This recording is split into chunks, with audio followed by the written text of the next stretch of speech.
Good afternoon, everyone. Are you blessed? You are here today? Are you also joyful? Amen. So, why don't you give your sweetest smile to your seatmate or to your husband or wife or to your, show them your dimples. Show them that you are glad that you are in the house of the Lord today. Amen. So we would like to welcome, of course, our first timers. And I am Pastora Shay, the wife of Bishop Doc. And we welcome you here today. And we are praying that you will not only come once, but second, and until Jesus comes, you will be with us here in Pag-asa Center. Amen. And so, what a beautiful testimonies we have heard. And are you blessed with the testimonies? Amen. With the testimonies that we heard, it will really encourage our walk with God. Amen. And it will change our perspective. And we will always say that indeed there is truth in the Word of God. Amen.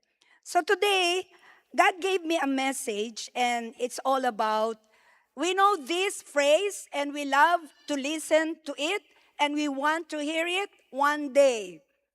So the title of the message is Who Are the Well Done, Good and Faithful Servants? Are you that one? Are you the one who is good? Well done, good and faithful servant? Okay.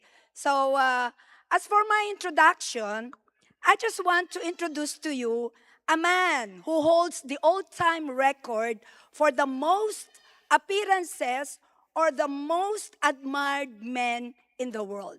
Do you know him? I think we know him. His name is Billy Graham. So Billy Graham was one of the most, actually one of the 10 most admired men, not only in America, but all over the world, according to Gallup polls. Gallup polls is a very respectable research organization. And so according to Gallup polls, he is actually that all-time title holder. And again, for those who have been Christian for so long, I think you know who Billy Graham is, right? But for those who are just new in the faith, let me tell you who Billy Graham is. He was actually, I said he was because he already died, yeah?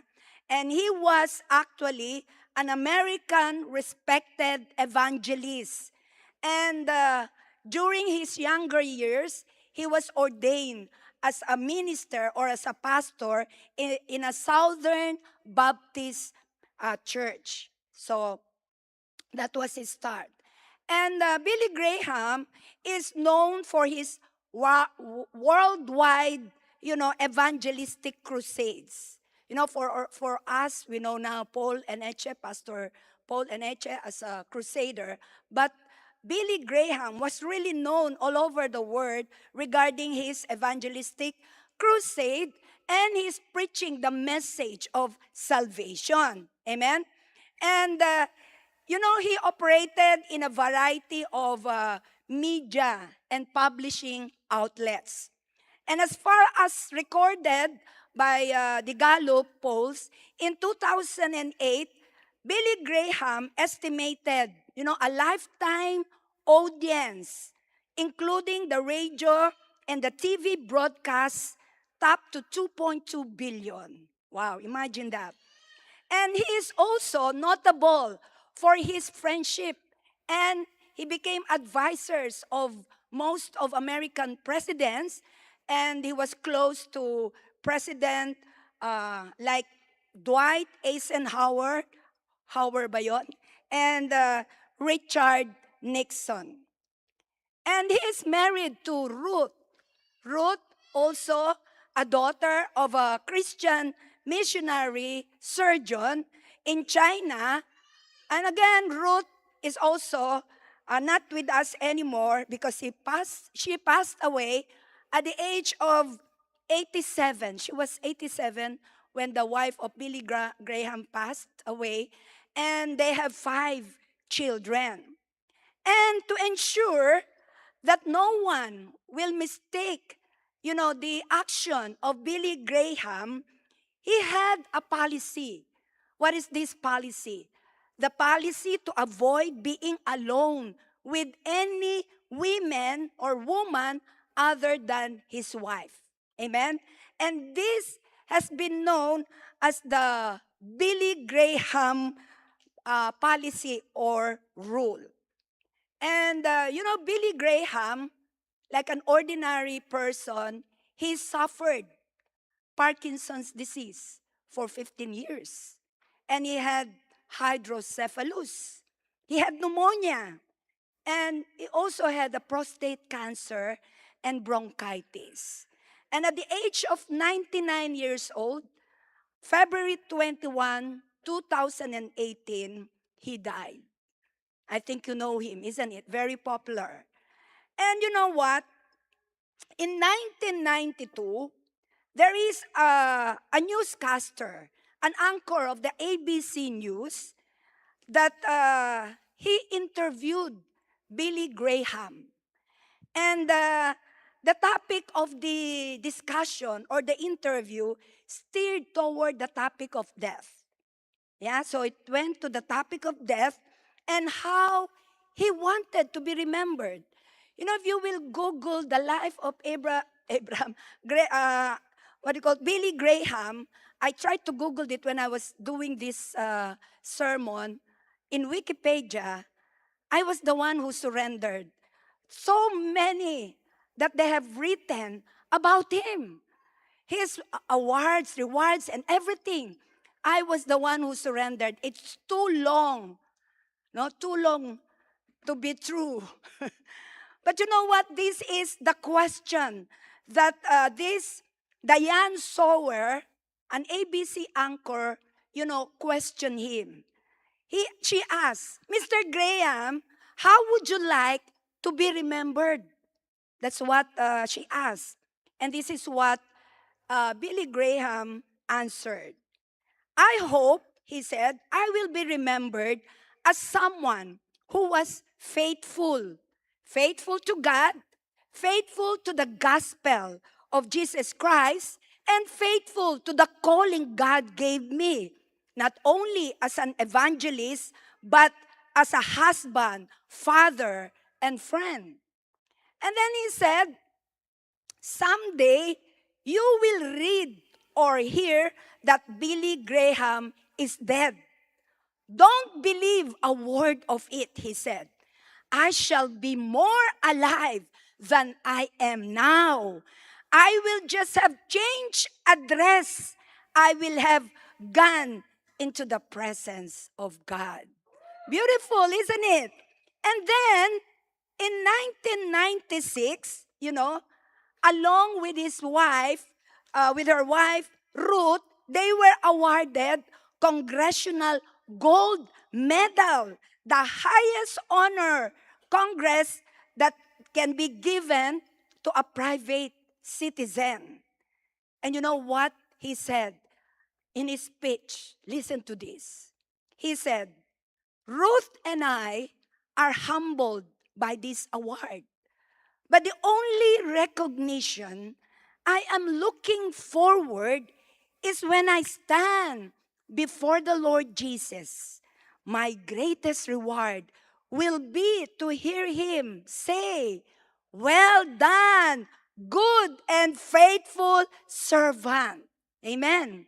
And that's what he wanted to hear. Good and faithful servant. And that's what he kept, this goal, and he served God in his lifetime. And that word or that phrase is very familiar to all of us, isn't it?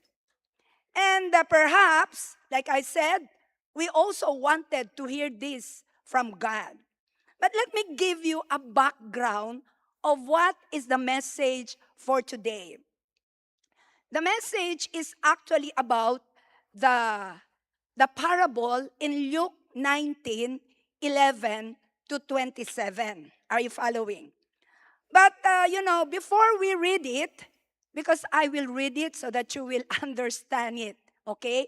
But before I read it, remember before had happened. Yes? And this is it. When Jesus entered Jericho, you know, he came to Jericho and he healed a blind man. During that time, he went to Jericho. And then he also visited Zacchaeus. If you will read that on the Luke 18. And it is then that Jesus was heading to Jerusalem. So from Jericho, he's going to Jerusalem. And during that time, there's no Mercedes Benz. There's no Audi and all those, even robotic taxi, none. So it is 6 hours walk from Jericho to Jerusalem. So Jesus, like I said, did not possess any of those vehicles. And so studying, listen to this, studying a parable, the one that Jesus is teaching or telling us is like peeling an onion. Yeah? And there are several layers, and the meaning and the application. So that's why we have to peel the onion, and we need to get down to the core of what God is trying to say to us. Amen. You remember every time Jesus tells us a parable, he gives us a vivid example. Or so the people, they see it or they know what he was talking about. He is trying to compare or he uses metaphor. This time, there is a historical meaning with this parable. And I hope you will understand the background. That 30 years prior to this parable, it's 4 BC, the son of Herod the Great, Archelaus, he traveled to Rome to be crowned as ruler of Judea. And who is Herod? Do you know who is Herod? He was the one who ordered, to have all the children killed. That's why Mary and Joseph traveled, isn't it, to Nazareth. And so he ordered all the babies under age of 2 to be killed. When the Magi returned without reporting to him, he was angry, isn't it? So when Herod died, there was a confusion over who will take over the throne. And because he has children, he appointed his son Antipas 4 days before he died. And he also appointed Archelaus to the throne. And so, of course, there was this confusion. So what did Archelaus do? He traveled to Rome to have Caesar Augustus confirm him that he will be the one to take over. Are you getting it? So Archelaus traveled to be confirmed to Augustus of his kingship. The Jews, were outraged with Archelaus because he was as brutal as his father. So they sent an official delegation of 50, the leading Jews, to Rome to oppose Archelaus to rule the Jews. Are you following the story? Yeah? Because we're going to connect it to this parable. Okay. So they didn't like him. He was a brutal king.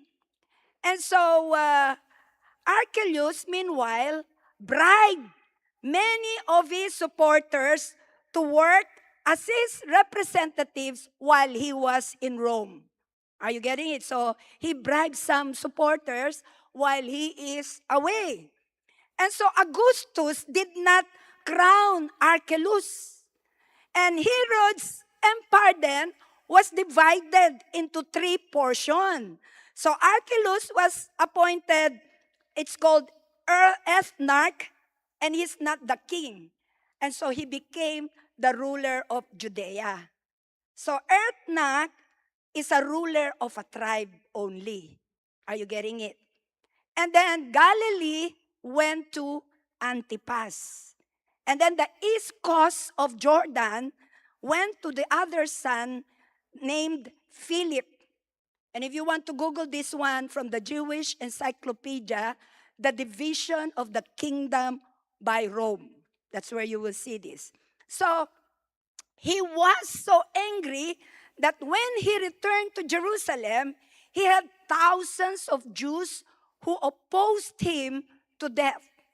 So he killed many people because he was so angry. Archelaus, is only mentioned once in the Bible.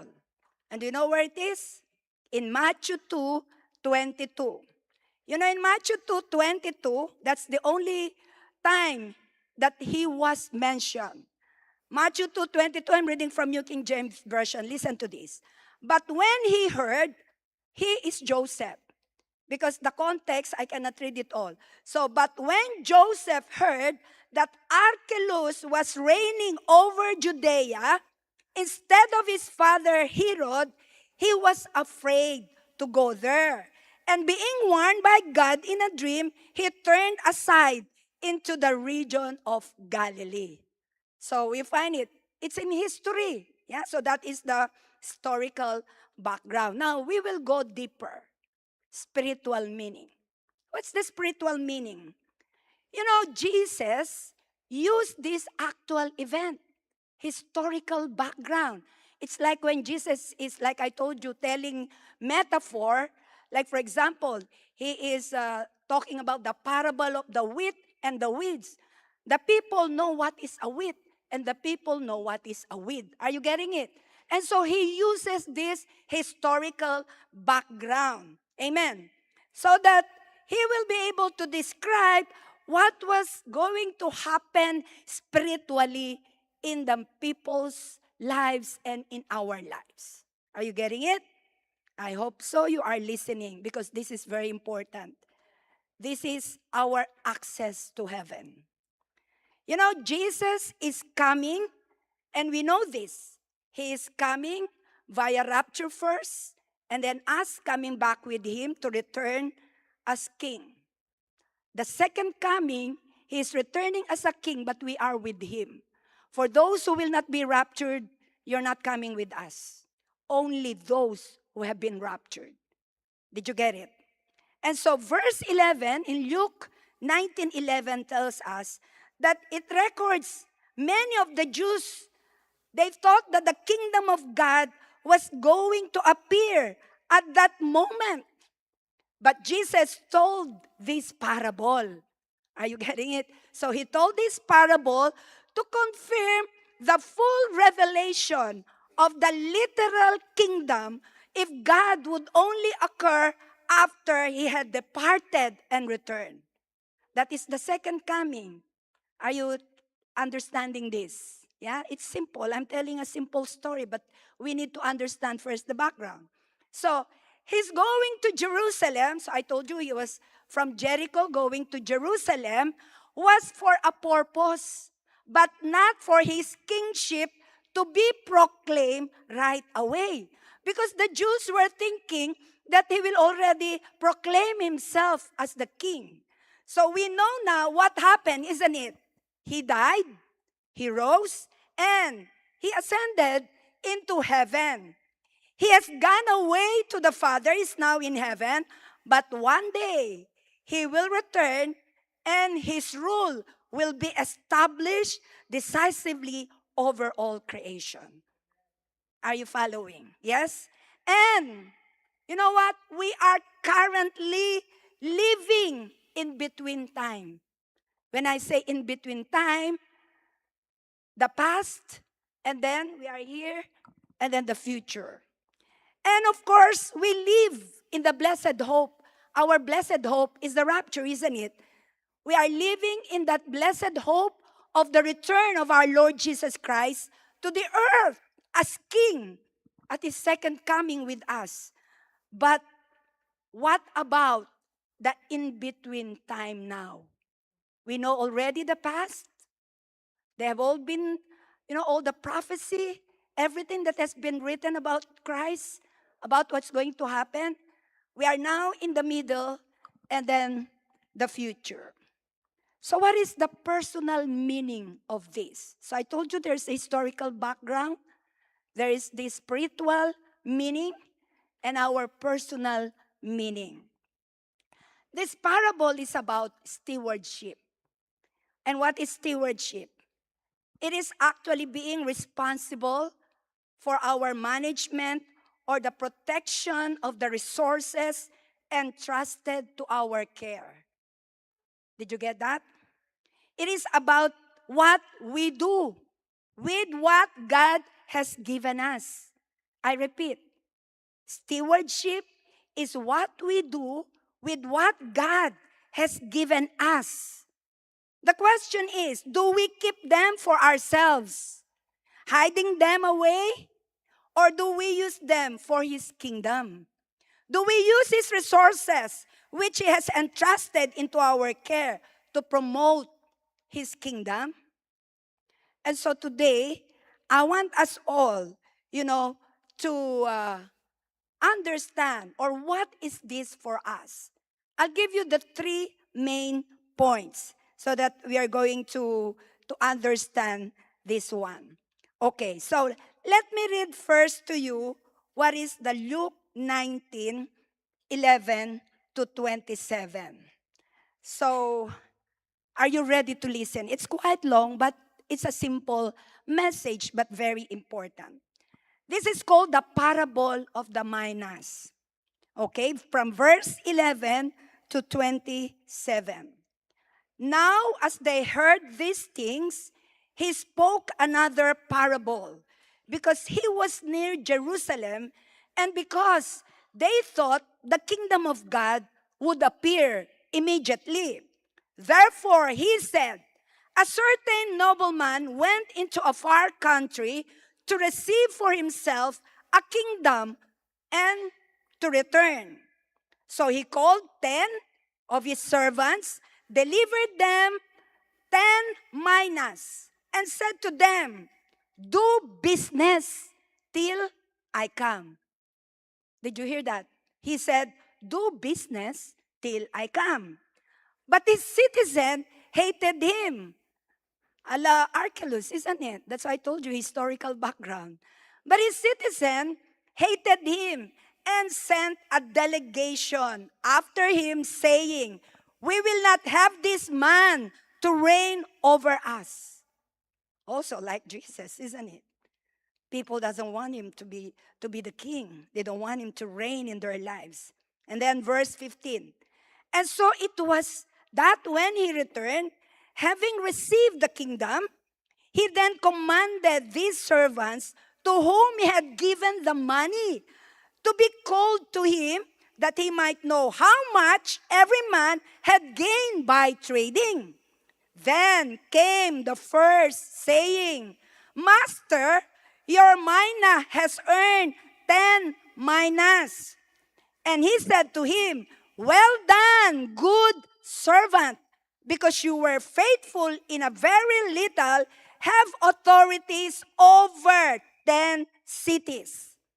And the second came, saying, Master, your mina has earned 5 minas.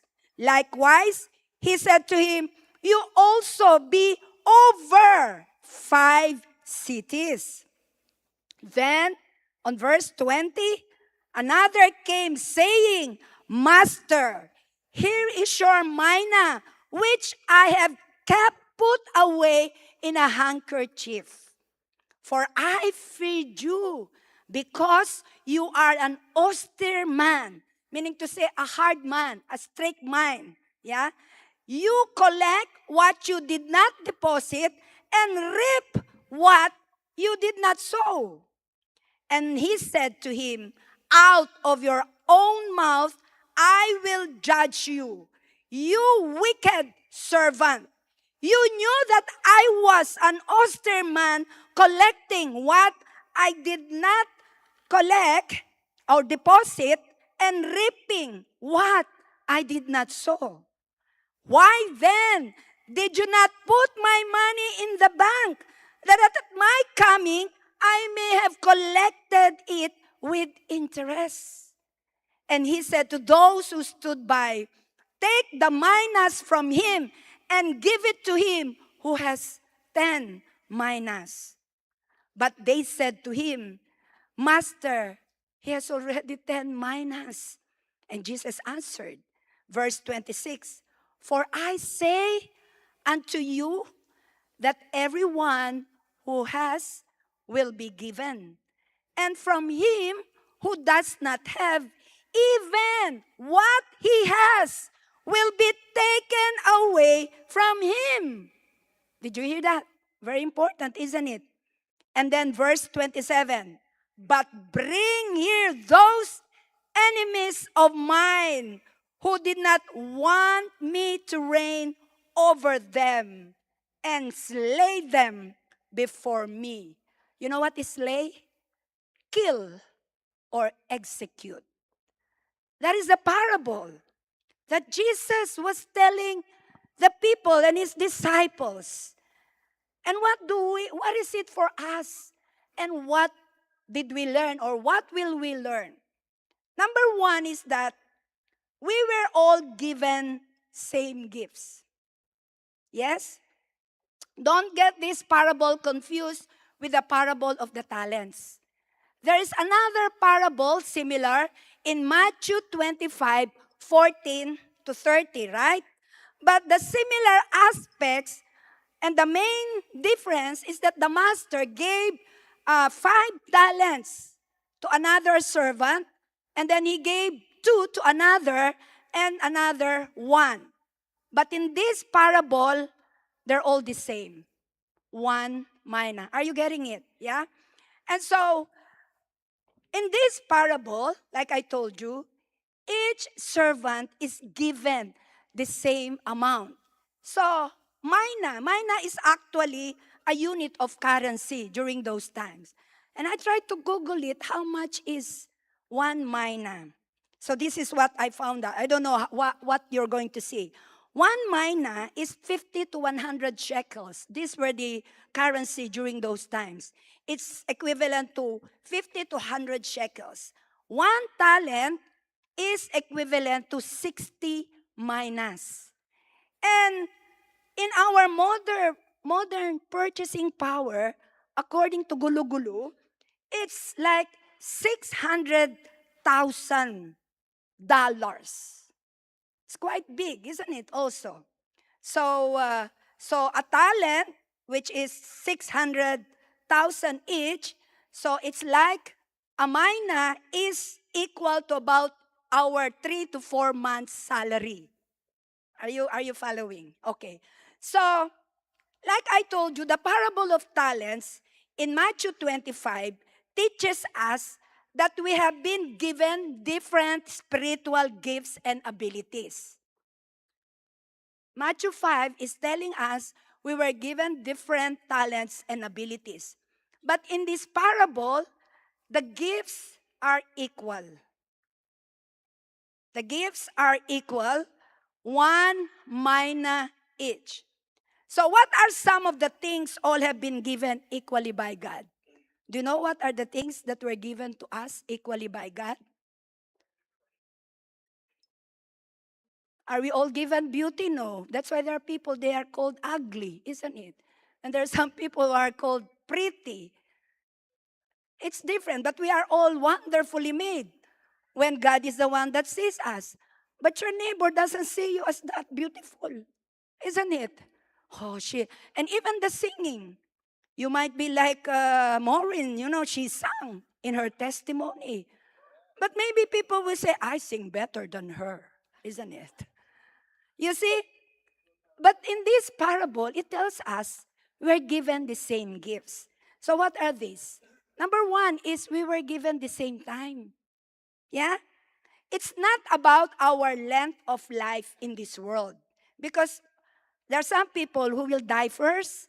They will be the one to go first. Maybe you will be the last one. So it's not about the length of our life because that one is varying. But each of us has same amount of each day, 24 hours. Did you get that? Do you have extra time? We all have only 24 hours, right? So we all have the same time, yeah? And even though we have the same amount of time, wouldn't you agree that some of us or some of the servants, they do a better job managing their 24 hours than some of you. Isn't it? Because the complaint is, I don't have time. I have no more time. Especially I'm in Pag-asa Center. They tell me to win souls. I could not anymore actually take a bath. I have no more time to talk to my wife, to my husband. We don't have any more time for this. But there are people that they could shower like me. I could still read the Word of God. I could still go to the shopping mall. I could still go to the confetti petal garden. I have so much time. I have no excuse not to serve God.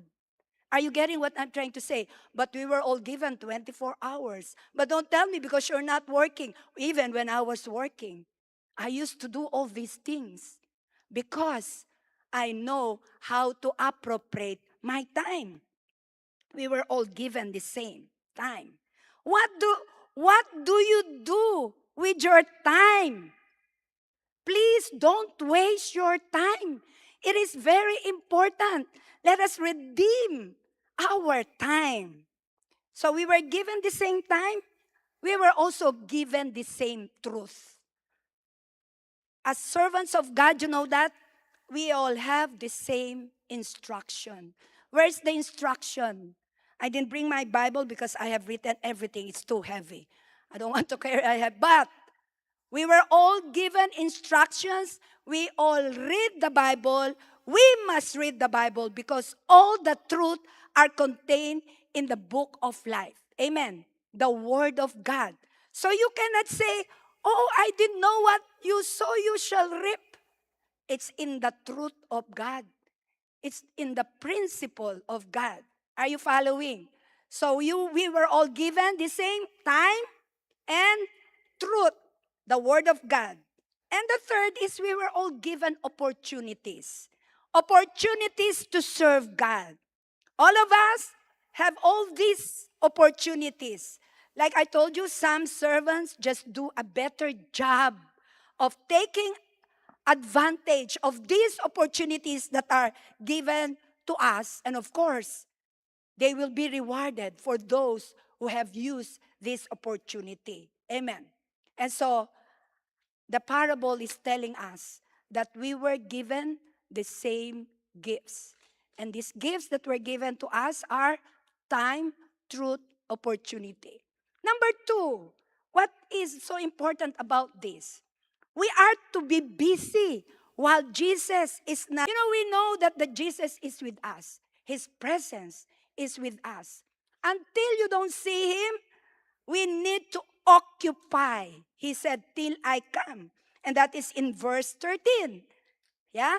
The parable, Jesus was saying, do business till I come. So if you faithfully invest in God's resources, what does it tell us? You will receive more. Amen. You will receive more. You know, the first and the second servants were spiritually entrepreneurs. What did they do?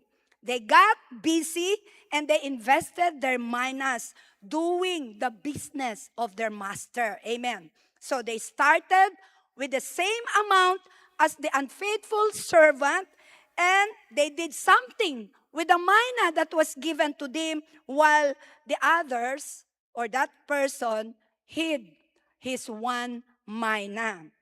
So, remember the time I told you, the time, the truth, and the opportunities to serve God. Have we been reluctant, to do business to God because you are afraid? There's some of us, we're so reluctant to do business, the business of God, because we're so afraid. You will think that, oh, because I don't have enough time. I am so busy with my work. Even Sabbath day becomes, your cheating day with God. You are supposed to be in the church, but you rather choose to, do your bank or your overtime, or maybe you prioritize, your kicking the ball probably, or maybe shopping in the mall. Use your time wisely for God. You know, you have to plan your time. If you're saying you lack time, you should wake up early. I used to wake up early before when I was working. At least an hour before the time I used to wake up, so that you will have more time for the Lord. Amen. If you don't act on it, you will lose it. The gift that God has given us. You're going to lose the time. You know what? You're going to lose your opportunity to be living in this world. You don't know, I'm always telling, we are only an accident away. How many of you already met an accident, but because God is with you, His presence is with you, you have been protected. That's why those who don't have, I believe, when they did not pray, they did not call for God. That's why we are commanding. What do we want to command from God, from Jesus? That's why we are doing the commanding the day, because it's in the Word of God. Whatever God said, remember, when He said, let there be light, and there was light. Whatever He commands, it happened. Our devotions, if you read the devotion I sent you today, whatever He commanded, it happened. And so you just say, Lord, I command you that I will be healed and healing will be yours. Amen. Because He said it already. The truth is in the Word of God. Amen. And so if you fearfully hide God's resources, you will risk losing them. Amen. And so what is exactly this mina that He has given us? It's a parable actually of money usage, because it's mina, it's the money. How to use money that God has given us. After all, listen to this, mina is money, yes? And looking back on, I told you the context, remember he went to Zacchaeus? When Zacchaeus of his possession back, he gave it back. That's what happened after his conversion as his direct consequence. Are you following, yeah? Yes, money is included, but it's more than money. It's more of the time, the truth, and the opportunity. Wrap your money in the handkerchief like this one with one mina. What happened? He lost it. You might lose it if you're wrapping your money in the handkerchief. I'm not gonna give this away. This is mine. I've worked hard for this. Actually, I'm doing even 8 days instead of 7 days. It's not 24 hours with me. It's 30 plus hours. Do that. You're gonna lose it one day. Maybe now you're enjoying. Just wait. Because this is the parable telling us, isn't it? It's the direct consequence. Wrap your money and you will lose them. You will surely lose them, for they will be taken from you when Christ returns anyway. If you are being faithful, you're not gonna bring that money anyway. Why will you hoard so much money? You don't even help the poor. You're not generous. You're not even giving your tithes where the truth is in the Word of God. Are you following? This is not me telling you, it's the Word of God. One day, you're going to face Jesus Christ. Are you using your money for the benefit of His kingdom? Praise the Lord for those who said amen. Yeah? Do you feel do you tell other people of the wonderful gifts of eternal life? That's why we have to do our winning of souls and making disciples. Do you work for the values of His kingdom? Amen? You don't just work for your own gratification and for your self-satisfaction. But in the parable, Jesus wasn't concerned actually about the money. Yeah, or that landlord, that man that went out and then he returned. He was not concerned or interested with a small amount of money.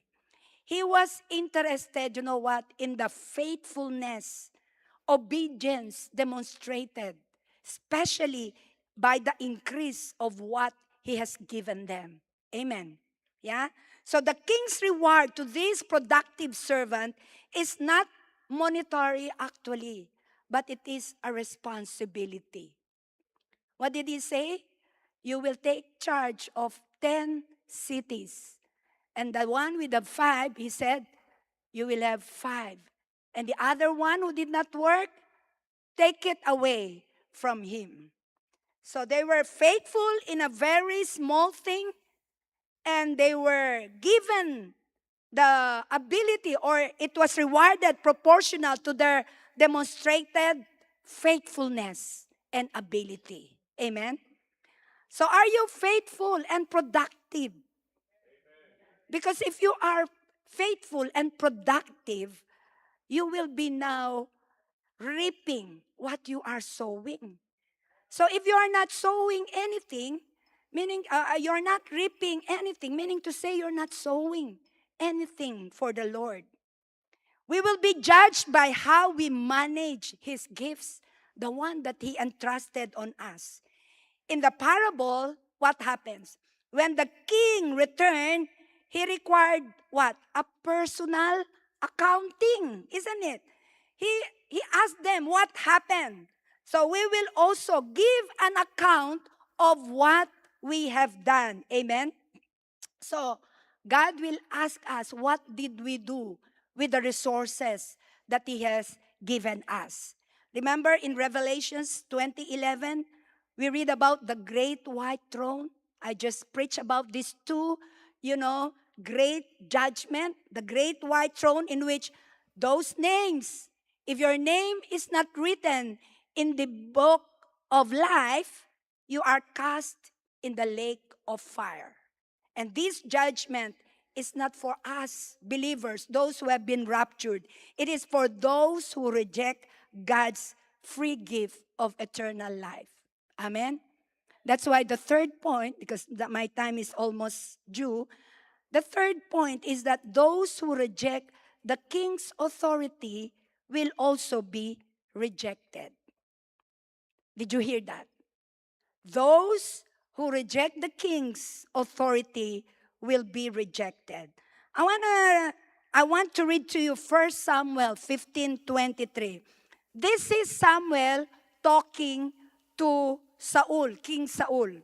On chapter 15, verse 23, it reads, "For rebellion," listen to this, especially those who are rebelling, yeah? Because it's very important for you know what is rebellion. He said, "For rebellion is as the sin of witchcraft." You know what's witchcraft? Divination, mangkukulam. So kayong mga nagre-rebelde in Tagalog, mga mangkukulam kayo. No, I know, not here. Walang mangkukulam dito. But this is the word of God, right? Rebellion is witchcraft. For rebellion is as the sin of witchcraft, and stubbornness is as iniquity and idolatry. Because you have rejected the word of the Lord, He also has rejected you from being a king. And then in Luke 10:16, Jesus now is talking to His disciples. In Luke 10:16, it reads, or Jesus said, "He who hears you, hears me. He who rejects you, rejects me. And he who rejects me, rejects him who sent me." Did you hear that? That's why, as Christians, we will be judged. We know that in 2 Corinthians 5:10. "For we must all appear before the judgment seat of Christ." So we cannot hide. You cannot say, "Oh, I'm sorry, I'm very busy, Jesus. I cannot appear on court." Because there are some who excuse when you're being summoned in court. Yeah, you have your warrant of arrest. You cannot say, "I'm not coming." No. 2 Corinthians 5:10 is telling us, For we must all appear before the judgment seat of Christ, that each one may receive the things done in the body according to what he has done, whether good or bad. You know, it's so scary when you will be in front of our Lord Jesus Christ. But only those in the great white throne that is scary. But for the Bema seat of judgment, medyo nakangiti ka na dyan. Amen. And so that's why, you know, the word judgment, the judgment seat, the Bema, you know, and you know the difference. The Bema is only for who lived holy, those who obeyed God, those who accepted the Lord Jesus Christ as their Lord and Savior. That's why in verse 27 of the Luke, it's not pretty when he said, it describes there what will happen to those who haven't surrendered the Lordship of Jesus Christ, isn't it? They will be slain. They will be executed. They will die. Actually, they will be thrown to the lake of fire. They were executed. That's why, you know, Jesus rewards those servants according to what we have accomplished. Amen? So your reward will be depending on the accomplishment that you have done. That's why, you know, the unfaithful servant actually is a picture of a Christian that is already headed for heaven.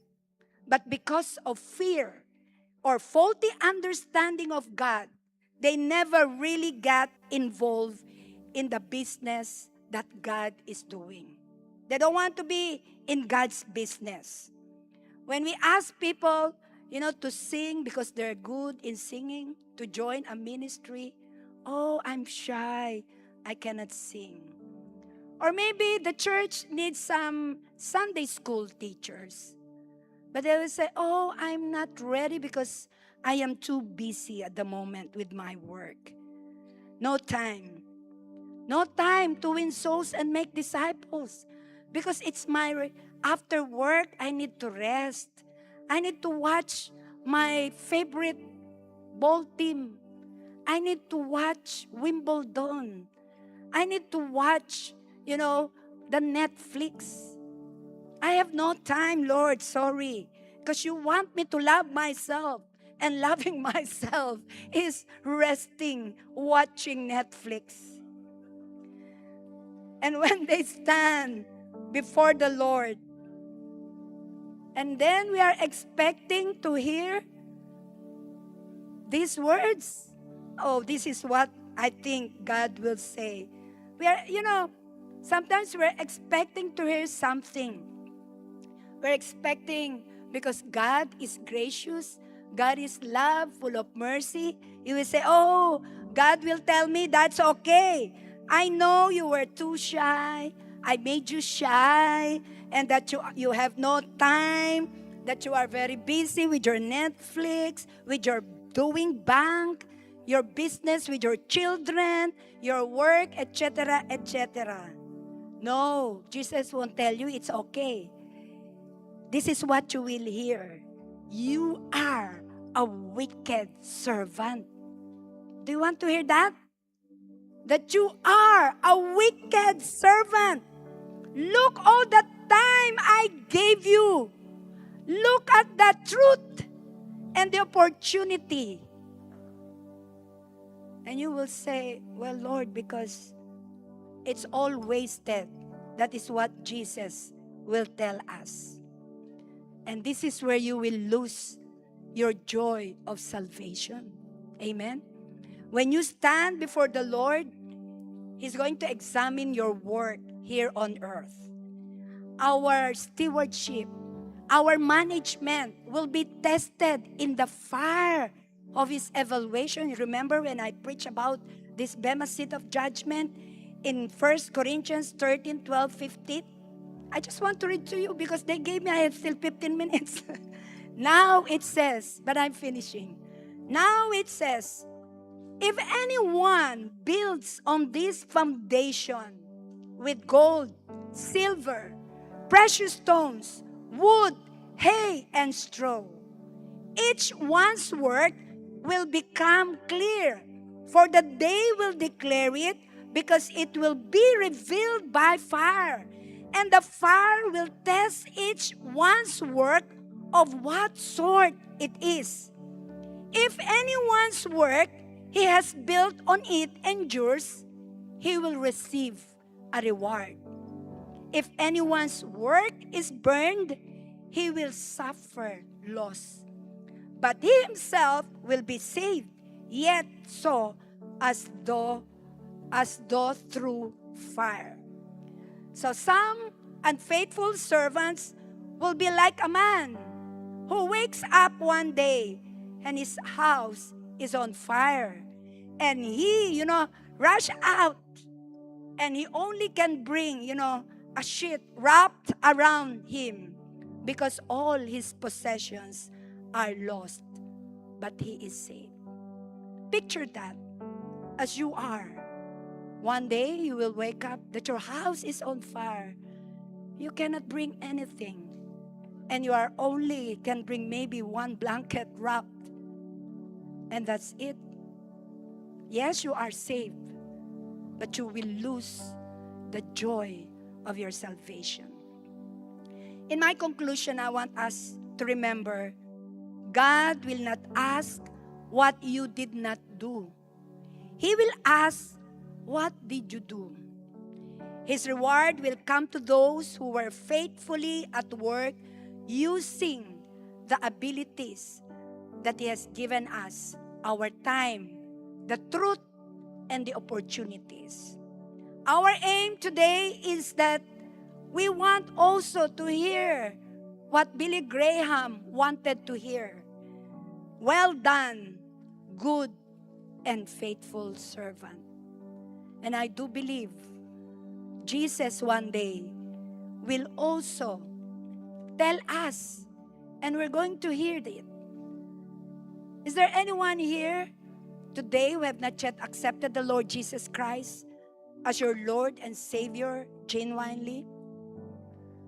And is there anyone who would like to hear from Jesus, well done, good and faithful servant? Anybody, would you like to come here? I will pray for you. First, for those who want to accept the Lord Jesus Christ. Come on, because God is looking at you, meaning to say, you have heard this message and you're serious in doing it. I want to pray for you, for those who want to accept the Lord Jesus Christ first, genuinely. If you think you have not really accepted Jesus Christ as your Lord and Savior, this is the right time. And the heavenlies will be actually, rejoicing even for one soul that will accept the Lord Jesus Christ. Please, come on. We will just declare and make sure you really have confessed it. Because the only way that you will be accepted is through confession who our Lord Jesus Christ is. Amen. Hallelujah. Yes, praise the Lord. Father God in heaven, you see these children of yours who have stood here, oh God. They're not ashamed. Because the Bible is telling, if you will become ashamed of me, I will also be ashamed of you. Lord, we thank you for these children who will be now your children, oh God, who have stood up and they want to confess who you are in their lives. And so, if you will follow me, this is called the prayer of confession, meaning to say you want to accept the Lord Jesus Christ in your life. Do you really want to accept Jesus Christ in your life? Yes, amen. So follow me.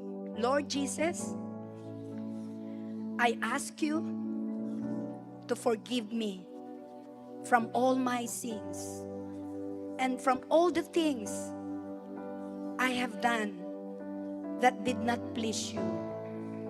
I ask you to have pity on me, and I believe you have given me a free gift of salvation by surrendering my life to you and honoring you, accepting you as my Lord and my Savior.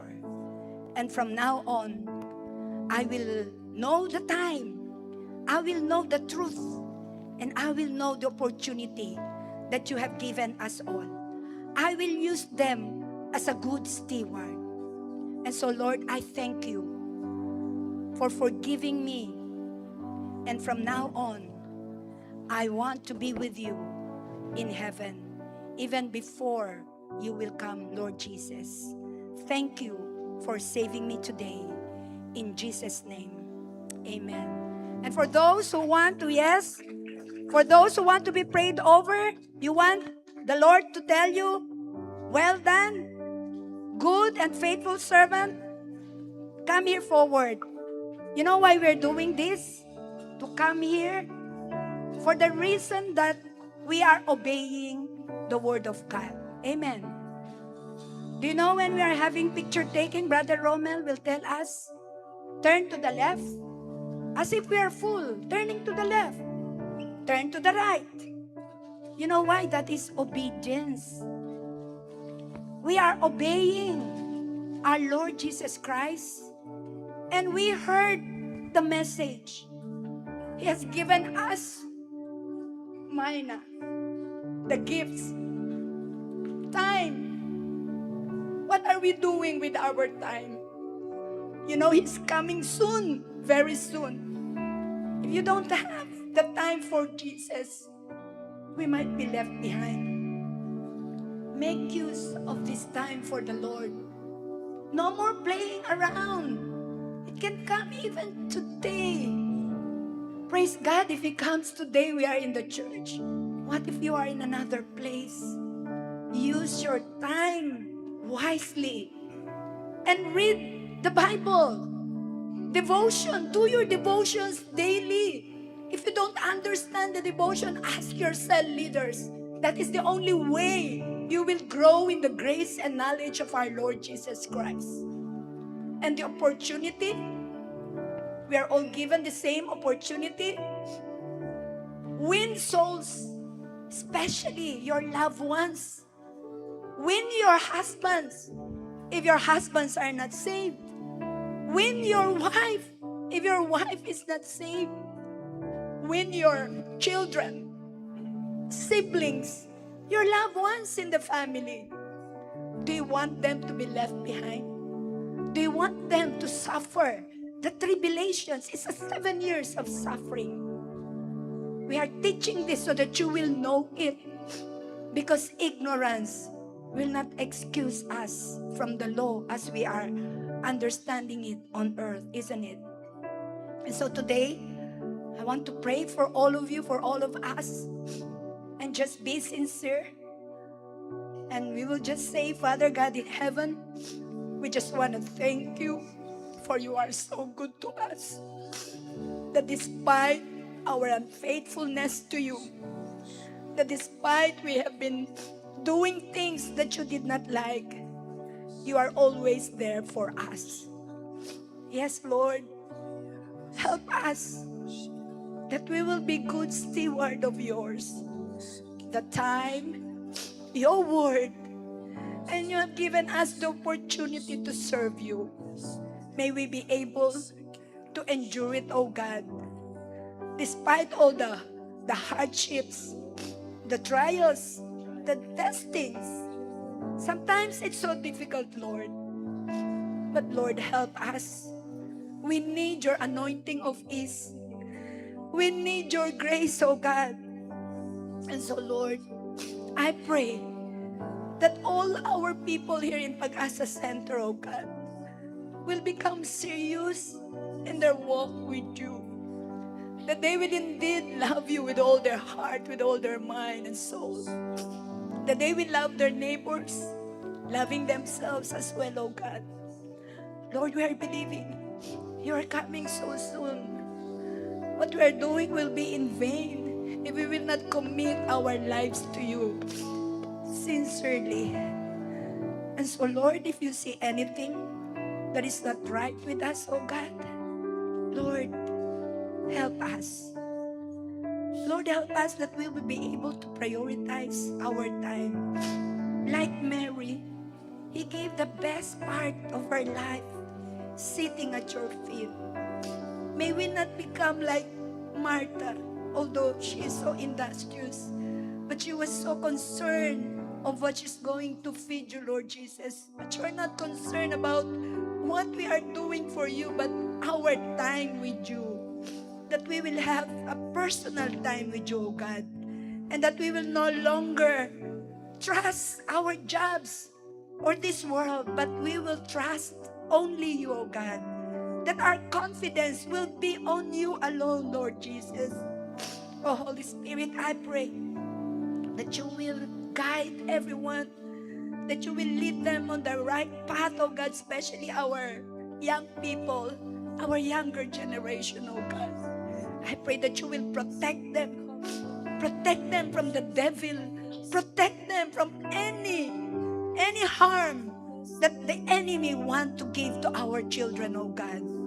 Lord, I pray that your provision will be received abundantly, that it will be overflowing, because that is what you want us to have anyway, oh God. And so, Lord, thank you for what you are making us, for what you are doing in our lives. Lord, we long to hear one day, we will hear, you will say to us, well done, good and faithful servant. Lord, thank you. And we will share the joy with you. Lord, we want to say thank you and we love you.